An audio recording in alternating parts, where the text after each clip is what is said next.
అంటే కాళేశ్వరం బనకచెర్ల ఒకటి కాదని జలవనరుల నిపుణులు వి ప్రకాష్ తేల్చి చెప్పారు. కొందరు సన్నాసులకు విషయం తెలియక ఇలాంటి వాదనలు చేస్తున్నారని మండిపడ్డారు. బనకచెర్లకు ప్రతి నీటి చుక్కను ఎత్తిపోసుకోవాల్సిందే అని చెప్పారు.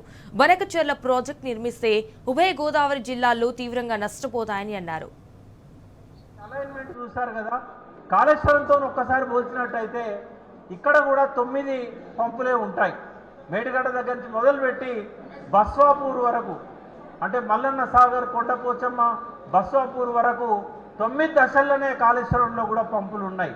మనదేమో వయబుల్ కాదట, మన దానికేమో కరెంటు బిల్లులు ఎక్కువ అవుతాయట. మరి అది కూడా 9 స్టేజీలనే ఉంది కదా.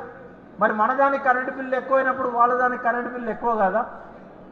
మన ప్రాజెక్టులో కాళేశ్వరంలో పైనుంచి నీళ్ళు రానప్పుడే, పైనుంచి వరద లేనప్పుడే, పైన వర్షాలు కురవనప్పుడే మనం కింద పంపులు ఆన్ చేస్తాం. కానీ ఈ బొల్లేపల్లి రిజర్వాయర్ కానీ, ఈ పోలవరం బనకచెర్ల లింక్ కానీ అట్లా కాదు.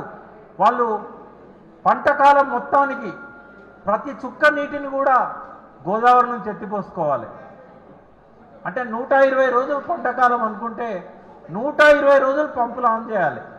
కాళేశ్వరంలో 120 రోజులు ఆన్ చేయం మనం. తప్పనిసరి అవసరమైనప్పుడే ఆన్ చేసుకుంటాం.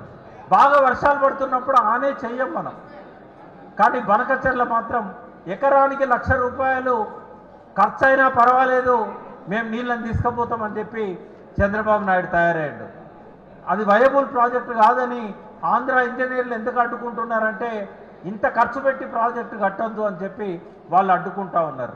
కొంతమంది సన్యాసులు కాళేశ్వరం బనకచెర్ల రెండు కూడా ఒకటే అని చెప్పి నిన్ననో మొన్ననో పేపర్లో చూసా. అది కరెక్ట్ కాదు.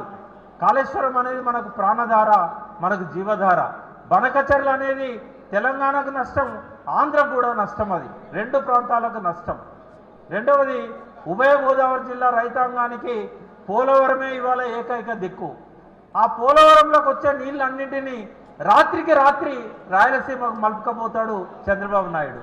అంటే ఇది మనకే కాదు, ఉభయ గోదావరి జిల్లాలకు కూడా తీరని నష్టం చేసేది. అది మరొక పోతిరెడ్డి పాడైతుంది ఉభయ గోదావరి జిల్లాల వాళ్ళకు.